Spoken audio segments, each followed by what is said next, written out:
Les antipodes.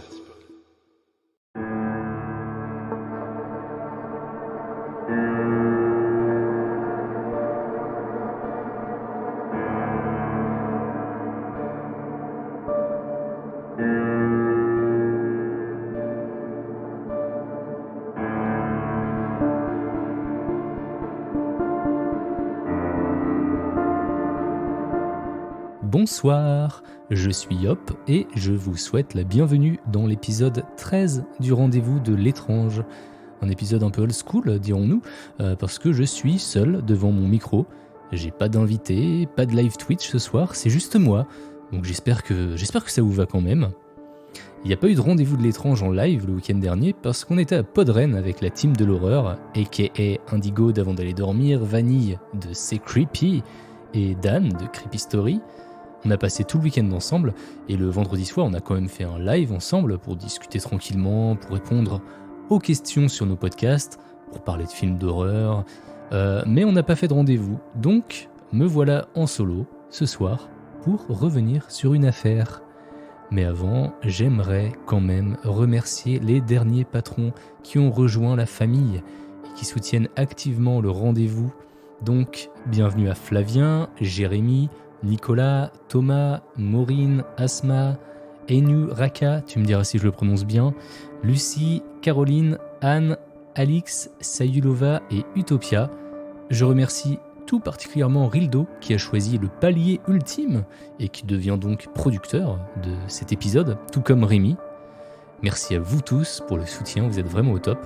Et si toi aussi, toi qui écoutes cet épisode actuellement, toi aussi tu veux être au top, eh bien tu peux soutenir l'émission, c'est à partir d'1€ par mois et ça se passe sur patreon.com/je-suis-hop. Bon, sans plus attendre, je pense que l'on peut passer à notre affaire du jour. Pour ceux qui ont écouté tous les épisodes, vous vous souvenez peut-être du meurtre parfait qui a eu lieu dans le métro parisien il y a près d'un siècle, dont je vous ai parlé dans l'épisode 1. Eh bien j'ai une auditrice, Ophélie, qui m'a envoyé un mail il y a quelques semaines pour me demander si j'avais entendu parler d'un autre meurtre parfait, celui d'Okeh Al-Khaït. Et comme ça me parlait pas du tout, alors j'ai décidé de m'y pencher, et comme j'ai trouvé l'affaire super intéressante, eh bien je vais vous en parler ce soir. Et je vous propose de faire un retour 20 ans en arrière à Aurora dans le Colorado.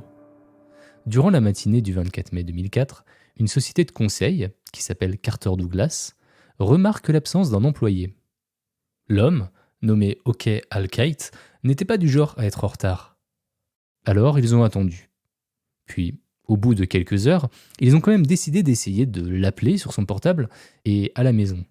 Mais aucune réponse. Alors, ils ont appelé son contact d'urgence, Barbara, la sœur de Al, qui vivait à plusieurs milliers de kilomètres en Virginie. Barbara a répondu à l'appel, mais elle n'avait pas non plus de nouvelles de son côté. Barbara a également tenté d'appeler son frère par la suite, mais aucune réponse. Alors, elle a décidé d'appeler la police pour qu'elle aille vérifier si tout allait bien. Dans l'après-midi, la police s'est donc rendue au domicile d'Al-Khaït. Ils ont frappé à la porte plusieurs fois. Aucune réponse. Les agents ont alors décidé d'entrer dans la maison. Tout semblait normal à l'intérieur. On était dans une maison assez classique, dans un quartier résidentiel paisible d'ailleurs. La police a fouillé le rez-de-chaussée puis l'étage. Mais rien de particulier. Jusqu'au moment où ils sont descendus au sous-sol, et là, ils ont fait une découverte effrayante. Mais avant ça, laissez-moi vous raconter un peu l'histoire d'Okeh Al-Khaït, ou plus précisément Okeh Albert Khaït Jr. Il est né le 7 mai 1951 en Caroline du Nord. Il avait donc le même nom que son père et il a commencé à se faire appeler Al, pour se différencier, j'imagine. Son père était un dresseur de chiens bien connu dans la région. Il avait d'ailleurs sa propre entreprise. Sa mère, Edith David Khaït, est décédé assez tôt dans la vie de Al, en janvier 1970, lorsqu'il avait 18 ans. Et malgré ça, il a continué sa vie et il s'est bien adapté. Il a terminé ses études, puis est entré dans le monde du travail. Il a commencé à travailler en 1971 dans une grande société qui lui a permis de parcourir les États-Unis et même le monde. Il a grimpé petit à petit les échelons. Au départ, il gérait les fiches de paie des employés, puis il est devenu comptable, et enfin chef de son département. En 1976, il a épousé une amie du lycée, Gail Kay, sachant que Gail avait déjà une fille, Julie, d'une précédente relation. Le mariage a duré 8 ans, et malgré la séparation, il est resté proche de sa belle-fille. En 1998, Hal a eu la proposition de déménager au Colorado en gardant son emploi. Et comme il adorait les activités en plein air, comme le golf, le vélo, la randonnée, le camping et le ski, il a sauté sur l'occasion. Il s'est donc acheté une maison à Aurora, donc dans le Colorado, tout près de Denver. C'était une maison de ville à étages et il y avait beaucoup de place à l'intérieur. Hal plaisantait souvent en disant que c'était bien trop grand pour lui, surtout en tant que célibataire qui aimait passer beaucoup de temps à l'extérieur. Alors, en 2000, il a décidé de transformer le sous-sol de la maison en un appartement. Ça pourrait lui permettre de l'aider à rembourser son prêt, tout en remplissant un espace qu'il n'utilisait de toute façon pas. Et cette stratégie s'est avérée efficace quand, en 2002, son entreprise a dû réduire ses effectifs et qu'il a été licencié. Il a cependant réussi à trouver un job peu de temps après à Carter Douglas, la société de conseil dont je vous ai parlé juste avant. Puis, la vie a repris son cours. Hal était vu par ses collègues comme quelqu'un de chaleureux, qui aimait aider et transmettre son savoir. Lorsqu'il n'était pas au travail, Hal profitait à fond et faisait des activités en plein air. Il y a cependant eu du changement en 2004. D'abord, il a commencé à sortir avec une femme nommée Linda Angelopoulos, à ne pas confondre avec le méchant dans Tintin, et le couple semblait assez sérieux. Ensuite, la personne à qui il louait son appartement au sous-sol depuis 4 ans lui a dit qu'il prévoyait de déménager en mai, et c'est ce qu'il a fait. Et donc, Hal a mis une annonce dans les journaux locaux peu de temps après, et des personnes semblaient être intéressées pour visiter. Mais il y a une personne qui semblait plus intéressée que les autres. Un homme a répondu à l'annonce le 19 mai 2004, le jour de mes 15 ans. Cet homme, qui s'est identifié comme Robert Cooper, je vais dire Robert Cooper le reste de l'épisode, vous m'en voudrez pas, il a voulu emménager presque immédiatement. Il était prêt à fournir à Hal un dépôt de garantie et le premier mois de loyer afin que ça se fasse très rapidement. Hal a parlé à Linda de ce locataire potentiel et il lui a dit qu'il venait d'arriver dans la région pour travailler et qu'il séjournait temporairement chez sa sœur, en attendant de trouver son propre chez lui. Et que c'était pour ça qu'il était aussi pressé. Linda n'a jamais pu voir le visage de cet homme. À un moment donné, ils ont été assez proches lorsque Hal et Robert ont discuté ensemble, mais elle était dans la salle de bain. Et il n'était pas resté assez longtemps pour qu'elle puisse le rencontrer. Elle l'a cependant vu pendant quelques secondes de la fenêtre de la salle de bain lorsqu'il a quitté la maison.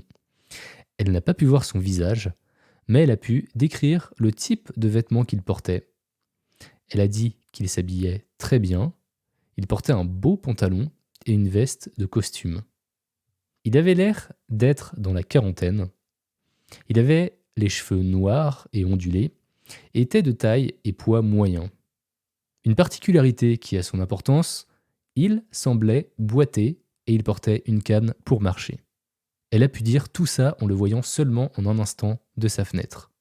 Mais Linda et Hal n'ont pas été les seules personnes à croiser la route de Robert durant cette période. Il y a effectivement plusieurs autres personnes qui ont indiqué l'avoir vu, notamment une professeure de l'université du Colorado qui, elle aussi, possédait une propriété qu'elle louait.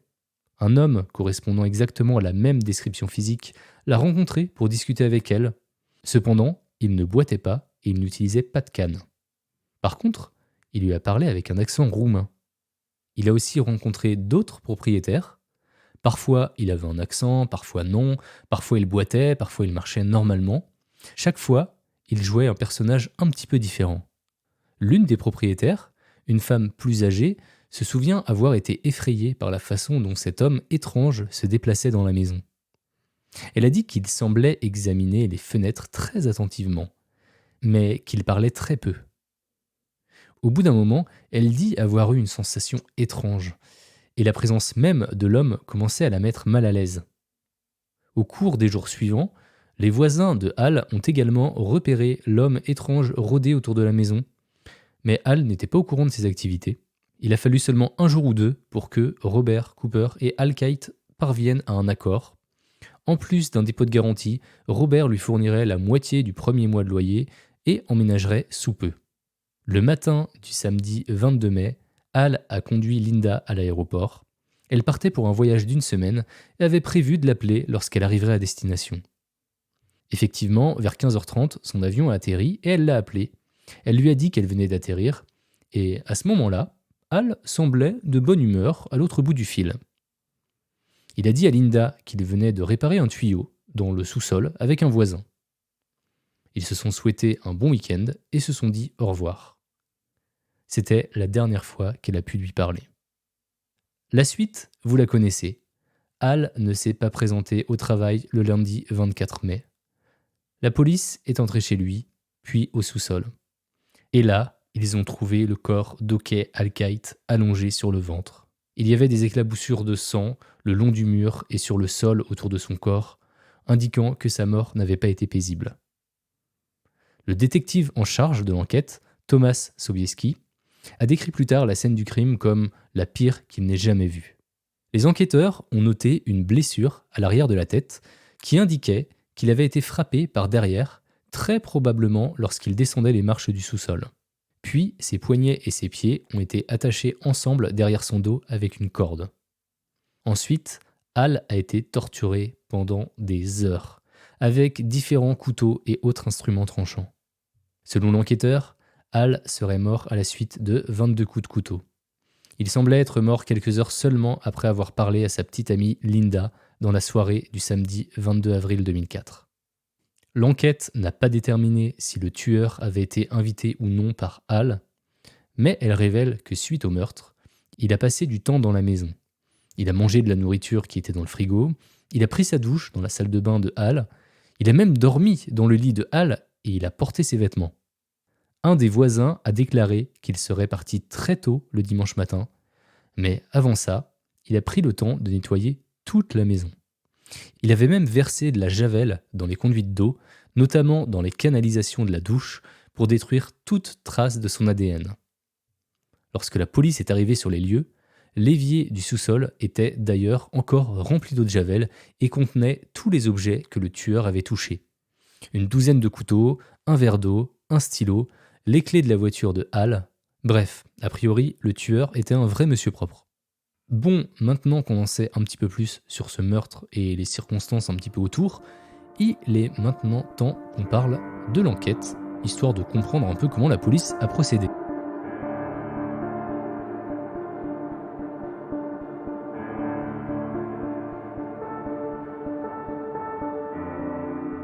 D'abord, les enquêteurs ont commencé à travailler sur le mobile du crime. Parce qu'effectivement, vu comment Hal a été torturé, on pourrait penser à un crime passionnel. Alors qui avait ses raisons pour tuer Hal Kite ? Eh bien, a priori, personne. Personne n'avait aucune raison d'en vouloir à Hal pour quoi que ce soit, et encore moins de le torturer pendant des heures, selon la police. Alors, ils se sont penchés sur la théorie du vol, parce qu'il manquait certaines choses chez Hal, à savoir déjà sa camionnette grise et son téléphone portable. Eh bien, ils n'ont pas mis longtemps pour retrouver la camionnette. L'après-midi même de la découverte du corps, ils l'ont retrouvée à 2 rues de la maison de Hal. Donc, on avait déjà un mystère de résolu. Ils ont aussi fouillé la maison et ils ont trouvé des documents intéressants dans les poubelles de la cuisine, les papiers de location du sous-sol. Ces papiers, qui semblaient avoir été écrits de la main même du mystérieux locataire emménageant dans le sous-sol de Hal, eh bien, ils contenaient son nom, son adresse postale, son numéro de sécurité sociale et son numéro de téléphone. Et le nom indiqué était, vous l'aurez deviné, Robert Cooper. Alors, est-ce que la police venait de mettre la main sur tout ce qu'il lui fallait pour arrêter le meurtrier ? Eh bien, pas si simple. L'adresse, déjà, qui était censée appartenir à la sœur de Robert Cooper, était en fait un bâtiment qui était situé sur le campus de la fac de médecine de l'Université du Colorado. Le numéro de sécurité sociale, Il appartenait à une femme complètement random qui n'avait aucun rapport avec l'affaire. Et puis, il y avait le numéro de téléphone sur la demande de location qui était un téléphone prépayé. La police a quand même essayé de localiser ce téléphone, ainsi que celui de Hal, qui manquait toujours, hein, et les officiers ont été surpris de les trouver tous les deux en train de se déplacer dans les quartiers de Denver. Ils ont donc réussi à les retrouver, mais ils n'étaient malheureusement pas entre les mains du tueur. Celui-ci les avait abandonnés dans le quartier de Five Points de Denver, tout en sachant que par là-bas, il y avait beaucoup de sans-abri. Et donc, des sans-abri les ont récupérés, ont commencé à les utiliser et à se déplacer avec. Ils ont cependant trouvé de nouvelles informations en pistant l'historique du téléphone. D'une part, on sait qu'il a été acheté près de la même fac de médecine dont je vous ai parlé à l'instant. Il a d'ailleurs été utilisé sur le campus. Et on sait aussi qu'il a été utilisé des dizaines de fois pour des demandes similaires à des propriétaires potentiels pour des demandes de location. Avant de passer à une nouvelle piste, je voudrais quand même revenir une nouvelle fois sur la fac de médecine, qui paraît quand même être une bonne piste. Je vous rappelle que le tueur a utilisé un des bâtiments comme adresse, qu'il y a mis les pieds au moins une fois pour passer un appel, et, fait encore plus probant, certaines des annonces dont le tueur avait répondu ont seulement été publiées dans des dépliants dans la bibliothèque de cette école et nulle part ailleurs, ni sur Internet, ni dans les journaux. Il y a donc un lien assez étroit entre cette université et notre meurtrier. En parallèle à tout ça, la police a fait une autre découverte. La carte de crédit de Hal a été utilisée la nuit de son meurtre, le 22 mai, et donc après son décès. Lorsqu'ils ont fouillé la camionnette, ils ont découvert des tickets de carte bleue sur le siège à l'avant. La police a retrouvé le guichet automatique qui avait été utilisé pour retirer l'argent, et il y avait une caméra intégrée. La police a donc pu mettre la main sur une vidéo filmant le tueur. Et sur cette vidéo, on le voit bien effectuer le retrait au volant de la camionnette. Mais il y a quand même un gros problème, c'est qu'il porte une cagoule de ski et qu'on peut voir seulement une petite partie de son visage. On peut juste voir ses yeux et une partie de son nez. Il portait aussi des gants, donc la police n'a pas pu trouver d'empreinte digitale, que ce soit au niveau du guichet ou dans le camion. Robert Cooper a retiré 1000 $. Le truc, c'est qu'il aurait pu en retirer bien plus, car Al-Qaït avait beaucoup plus d'argent disponible sur ses comptes. Le tueur avait accès à tout cet argent et il n'a retiré, entre guillemets, que 1000 $. Ce qui réfute la théorie du vol, surtout que rien de valeur ne semblait manquer dans le domicile de la victime. Et ce qui est intéressant de se demander également, c'est pourquoi Robert Cooper a torturé Al-Qaït. Est-ce que c'était pour obtenir des informations, comme le code de ses cartes bleues? Si oui, je pense qu'il aurait retiré bien plus de 1000 $. Et de toute façon, c'est pas ce que pense Linda, sa petite amie. Selon elle, il lui aurait donné son argent directement pour éviter d'être torturé. On serait donc, a priori, sur de la torture gratuite. Et on est sur un acte qui a été perpétué juste par simple plaisir. Ça fait un petit peu froid dans le dos quand même, hein. La police pense que le tueur a ciblé Hal parce qu'il vivait seul et qu'il n'avait pas beaucoup d'amis ou de famille dans la région. Et comme c'était une personne de nature plutôt bienveillante, c'était sûrement plus facile de profiter de lui. On peut aussi émettre l'hypothèse que le tueur n'était pas à son premier coup d'essai, d'une part parce que tout semblait avoir été planifié, qu'il avait également semé pas mal de fausses pistes à la police qui ne menaient jamais à rien, comme le fait de laisser les 2 téléphones dans un endroit où il y a des sans-abri, ou alors retirer seulement 1000 $.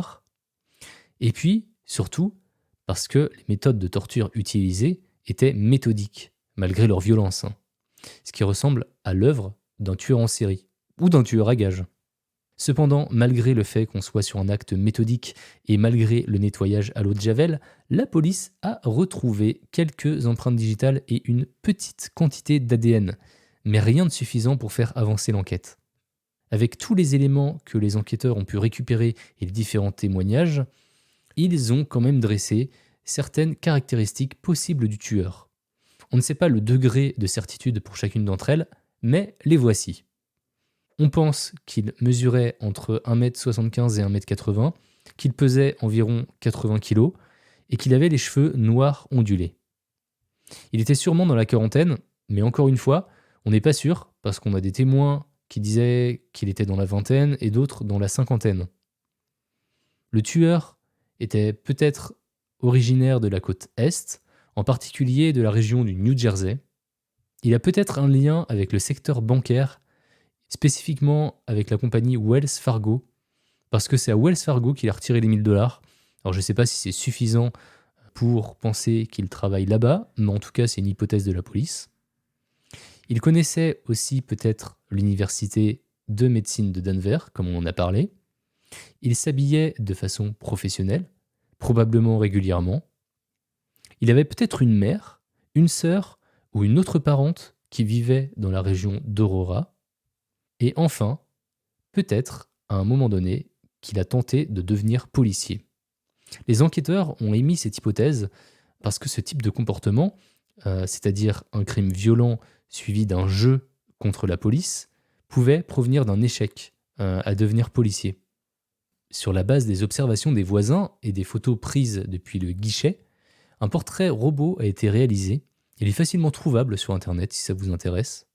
Les funérailles ont eu lieu le 2 juin 2004 et ses proches, dont sa petite amie Linda, sa sœur Barbara, sa famille, sa belle-fille Julie et quelques autres amis et parents y étaient présents.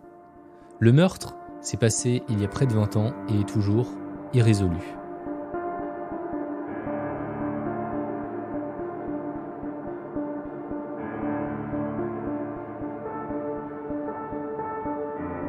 Au fil de l'enquête, la police s'est penchée sur plusieurs pistes envisageables. La première d'entre elles, c'est un lien possible avec le meurtre de Lee Scott Hall, notamment parce qu'il était employé du laboratoire national de Lawrence Livermore, qui faisait partie du portefeuille client de Al Kite en tant que comptable.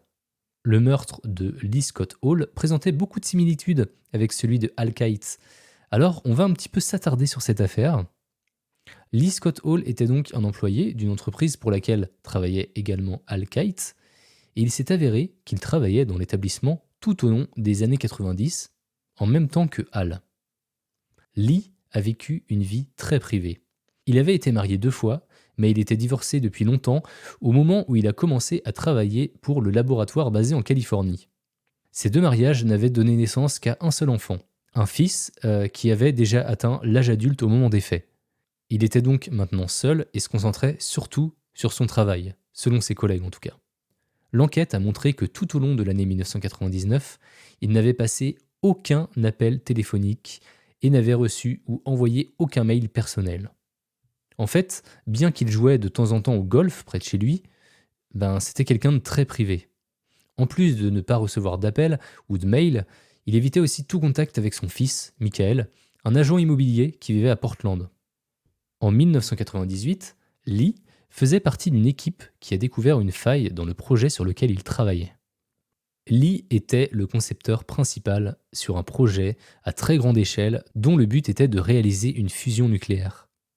La faille que Lee et son équipe ont découvert, c'était une différence de 5 degrés concernant l'alignement d'un laser.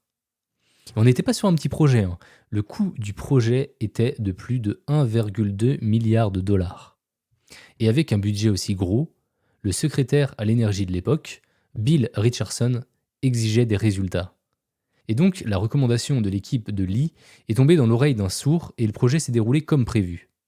Mais 1 an plus tard, en septembre 1999, le correctif proposé par Lee Scott Hall et son équipe a gravi les échelons petit à petit et a été approuvé. Le coût de la résolution du problème qu'il avait détecté était estimé à environ 1 million de dollars. Et Lee a reçu une grosse augmentation de son salaire au même moment. Environ 1 mois plus tard, le mercredi 20 octobre 1999, Lee ne s'est pas présenté au travail. Des collègues ont décidé de lui rendre visite pour s'assurer qu'il allait bien et se sont rendus chez lui. Arrivés sur place, ils ont remarqué que la porte d'entrée n'était pas verrouillée et que la porte située sur le côté de sa maison avait été laissée grande ouverte. Ils ont alors décidé d'entrer et ont d'abord constaté que ses lunettes avaient été laissées dans la cuisine et que la télé du salon était encore allumée. Ils ont continué à parcourir la maison et ont finalement trouvé le corps sans vie de Lee, allongé face contre terre sur le sol de sa chambre. Il pensait à l'origine qu'il venait peut-être de tomber et de se cogner la tête sur la table de nuit qui était juste à côté, mais en regardant de plus près, ils ont bien dû se faire à l'idée qu'ils avaient devant eux quelqu'un qui avait été brutalement battu et poignardé.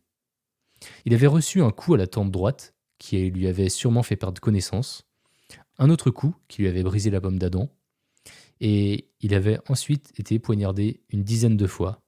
Un rein et son foie ont été perforés, et son cœur était presque sectionné. Il n'y avait aucun signe de lutte sur la scène de crime. La chambre était rangée, tout comme le reste de la maison. Tout semblait normal. En fait, les rapports toxicologiques de Lee indiquaient qu'il avait consommé de l'alcool plus tôt dans la soirée. Et donc, la police a émis l'hypothèse que le tueur pouvait être quelqu'un qu'il connaissait et qui lui avait rendu visite. Mais comme Lee vivait une vie très privée, retrouver cette personne s'est avéré impossible. Un voisin a dit à la police qu'il avait entendu une voiture aux alentours d'1h du matin, le 18 octobre, et c'était la voiture de Lee qui a été retrouvée plus tard à seulement une rue de sa maison, exactement comme la voiture de Hal 5 ans plus tard. Et d'ailleurs, aucun objet de valeur n'a été volé. Le portefeuille de Lee était toujours dans sa voiture. Seules les clés de la voiture n'ont jamais été retrouvées. La mort de Lee Scott Hall reste un mystère. Parce qu'il menait une vie tellement privée, il était difficile pour les enquêteurs de trouver des suspects. Et comme rien de valeur n'avait été volé à son domicile, la police a aussi écarté la théorie du vol. Ça doit vous rappeler une affaire, j'imagine. À la suite de la mort de Lee, ses collègues semblaient cacher des informations aux enquêteurs. À l'époque, il subissait une pression croissante de la part du ministère de l'Énergie qui avait ordonné une enquête approfondie sur les retards du projet et sur son financement. Pour les enquêteurs, on avait un mobile possible pour le tueur. Après tout, Lee venait de faire passer un correctif d'1 million de dollars qui faisait prendre du retard au projet. Et en plus de ça, il avait reçu une augmentation. L'enquête sur le meurtre de Lee Scott Hall reste à ce jour non résolue, mais certains considèrent ce meurtre comme une piste possible dans la mort d'Okey Al-Kite. Ils ont tous les deux travaillé pour le laboratoire national de Lawrence Livermore en même temps. Ils sont tous les deux morts chez eux de manière assez similaire.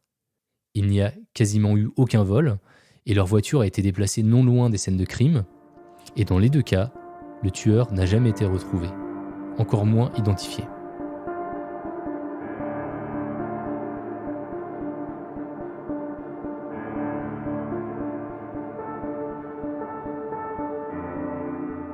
On passe à une autre piste qui a été explorée par la police concernant le meurtre de Okey Al-Kite. Je vous en ai un petit peu parlé. Ce serait tout simplement qu'il n'y ait pas de motif. Aucun motif. Il aurait pu être victime d'un tueur en série ou d'un tueur à gages qui cherchait à s'entraîner et qu'il l'avait choisi comme victime sans raison apparente. Mis à part le fait que c'était une proie facile parce qu'il n'avait pas un cercle social très actif et qu'il était gentil et généreux. Et donc, si on creuse un peu cette théorie, je trouve que ça colle plutôt bien, parce que durant les semaines précédant le meurtre, on voit que le tueur a évalué plusieurs profils possibles en prenant rendez-vous avec différents propriétaires.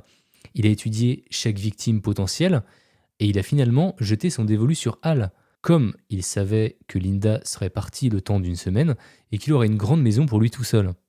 Et donc on serait peut-être sur un tueur en série. La police a d'ailleurs suspecté Israel Keyes, un tueur qui a opéré entre 1996 et 2012. Il voyageait à travers le pays, il se rendait souvent à un aéroport, ensuite il prenait une voiture de location, il parcourait quelques milliers de kilomètres et ensuite il commettait ses meurtres.